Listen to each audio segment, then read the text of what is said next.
The Dragon Kingdom. Meili's Witchbeast observation record II-1 Meili Portrout's ordeal had reached a new stage. Accompanied by her two companions, Anna Rose and Clind, they had used a rather unconventional method to visit Lugunica Castle in the kingdom of Lugunica's royal capital. Using Clind's mysterious power, the three of them had traveled by teleportation.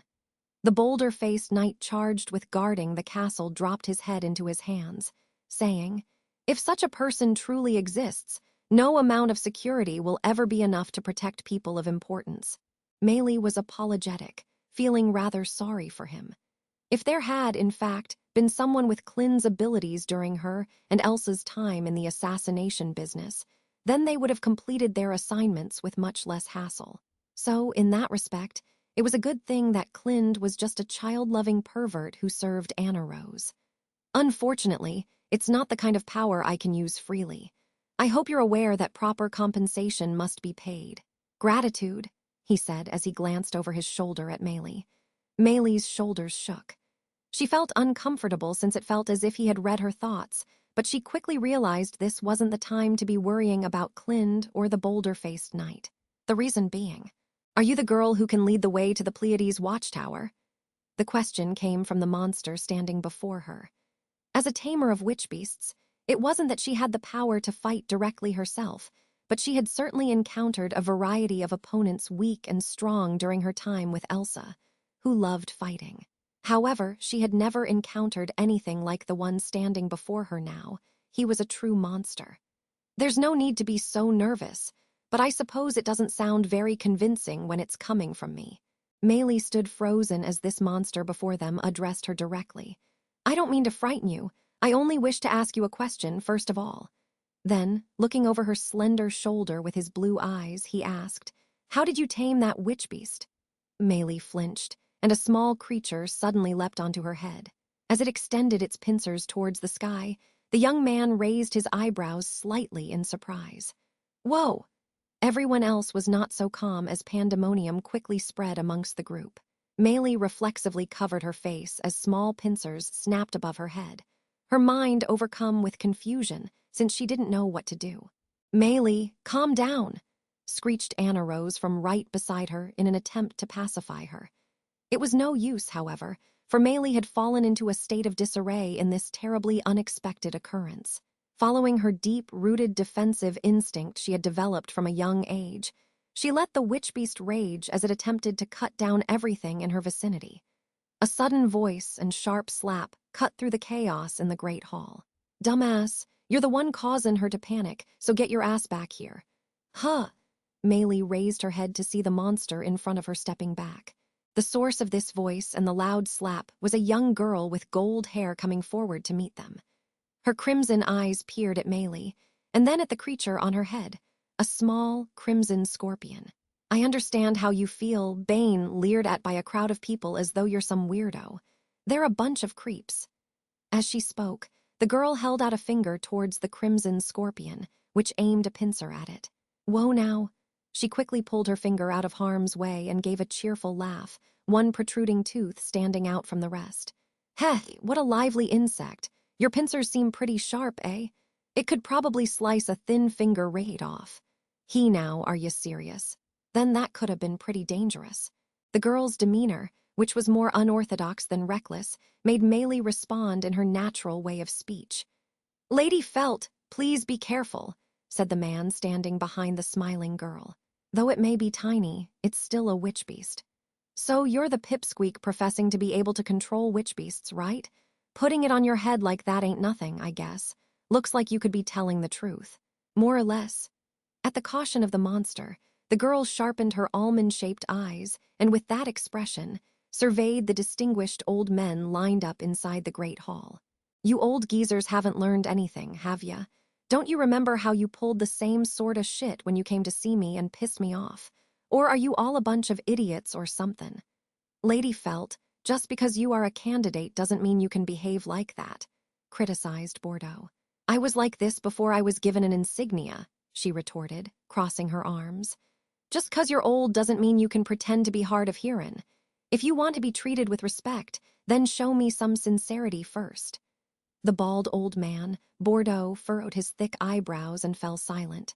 Watching this exchange from the side, an elderly man they called Miklatov laughed with a ho, ho, ho, ho. He caressed his long beard in good humor as he spoke. You've become better at forming your arguments, Lady Felt. Could this be a sign that you're becoming more aware of your position as a candidate for the royal selection? Who knows? Although, I gotta say, I'm not sure if I've developed that kind of annoying awareness yet, but… After answering Miklatov's question, Felt pointed to the tall, red-haired figure behind her with her thumb, causing the monster to widen his eyes. But I have become self-aware enough to know I'm this guy's mistress, and that I gotta reel him in whenever he accidentally scares people.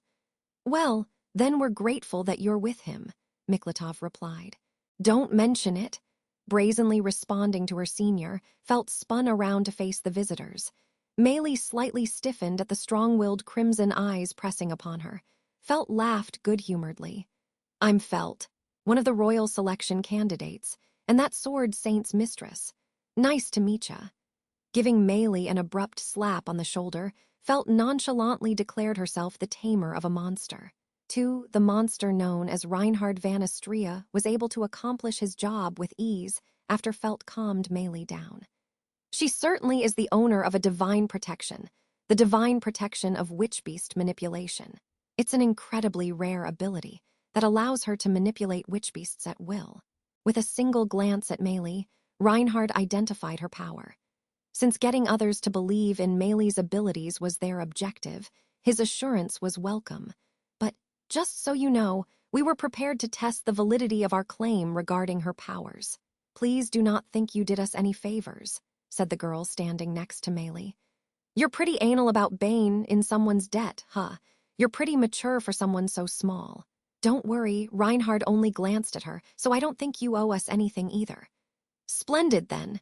Taking no notice of Meili, the person concerned, Anna rose and Felt argued on equal terms.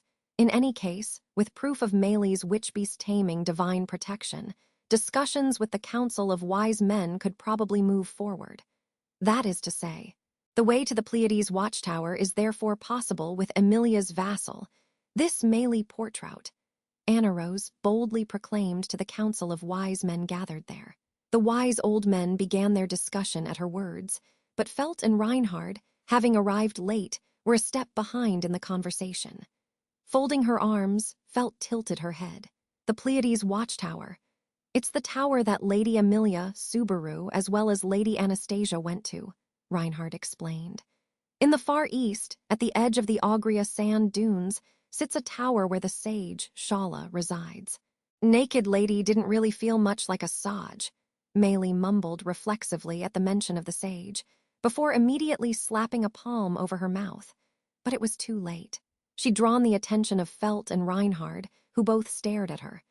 The two stood beside Meili, the small crimson scorpion still perched atop her head. I see, I got the gist of it. Because of your divine protection, the Witchbeasts cover in, the path to the tower don't see you as a disturbance and allow you to pass unchallenged. Judging from the conversation just now, it seems as though you've already been to the Pleiades watchtower and come back, commented Reinhard. Did Lady Emilia and the others get back safely? Hold on. I'm not allowed to talk without permission. Meili, being pressed, refused to speak. As she shook her head with a hand still over her mouth, her three-strand braid shook from left to right. The small crimson scorpion raised its stinger in support of her and snapped its pincers as though it was trying to intimidate the two. Clind cleared his throat as help to the flustered Meili and cut into the space between her, Felt, and Reinhard. We're very grateful for your cooperation, Lady Felt and Sir Reinhard. However, Meili is also in an extremely difficult position, and no matter how young Lady Felt seems, and how dazzling her soul is, we cannot hand her over. Gratitude. Turning towards Clin's mysteriously sparkling eyes, Felt's cheeks stiffened. What the, you sure are saying, some creepy things there. Gently inserting an arm in front of Felt to protect his mistress, Reinhard compared Meili and Clind. When you say difficult position, is that what you are here to talk about? Giving a deep bow, Clind affirmed Reinhard's question. Indeed, discerning. At that conversation, Felt made a face that showed her lack of understanding. But before they could explain, the conversation had moved on, not between Meili and the others, but rather Anna Rose and the Council of Wise Men. I understand that Miss Meili's rare ability would help us clear a path to the Pleiades watchtower in the eastern part of the kingdom. Considering this, what could we offer you in return? Uncle Margrave Mathers spoke with Amelia after she got back, and I've been told that he will need help to make use of the tower. Please arrange workers and guards for that purpose. As representatives of the kingdom, we certainly have no reason to reject that request if there's a chance for us to use the sage's tower.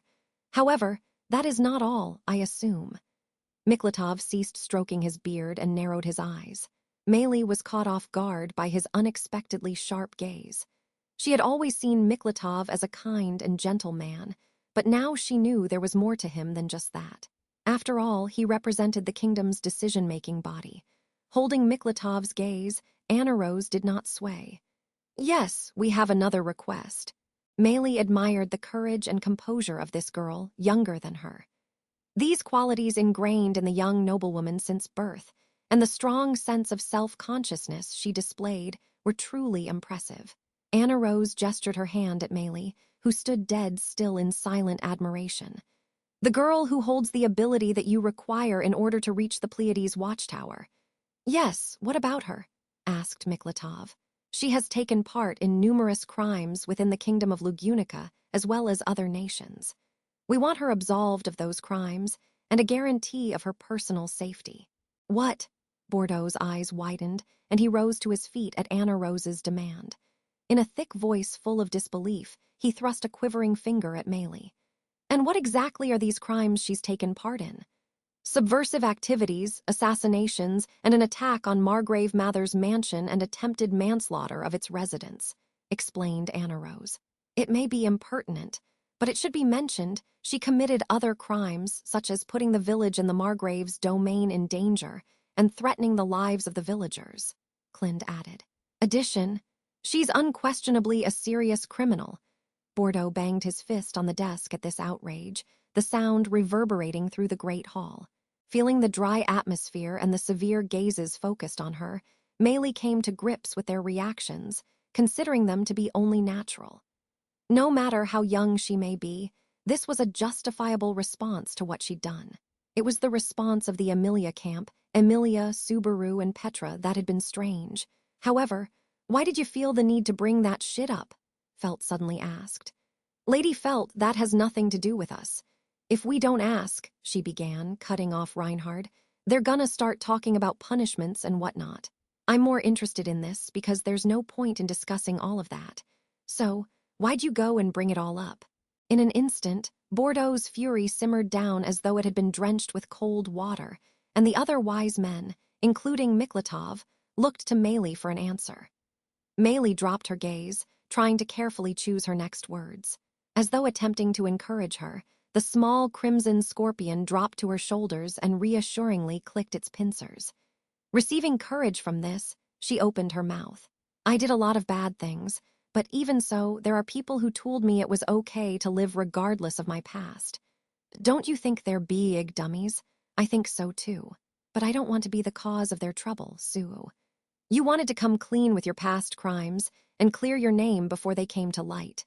Miklatov narrowed his eyes at Meili, who pressed a finger to her lips as she struggled to explain.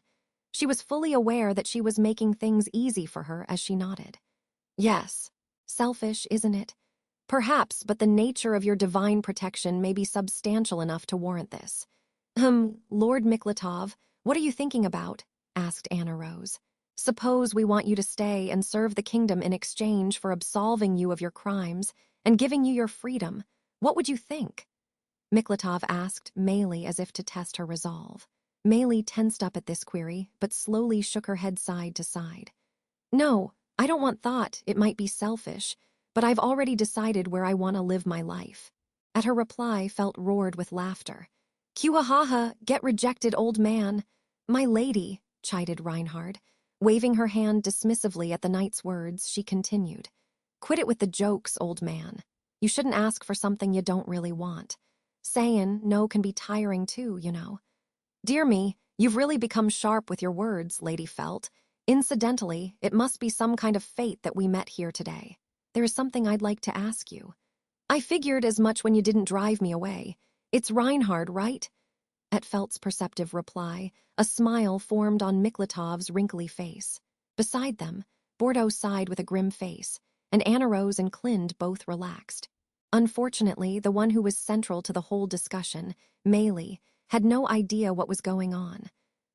So what's going to happen to me? She asked. Do we need to spell it out for you? Just show us how useful you are. Don't worry, it won't be dangerous. After all, I'll be with you, Reinhard declared as he stepped forward, holding out his hand with a broad smile. Looking down at that hand, Meili thought to herself, the road to freedom won't be easy. And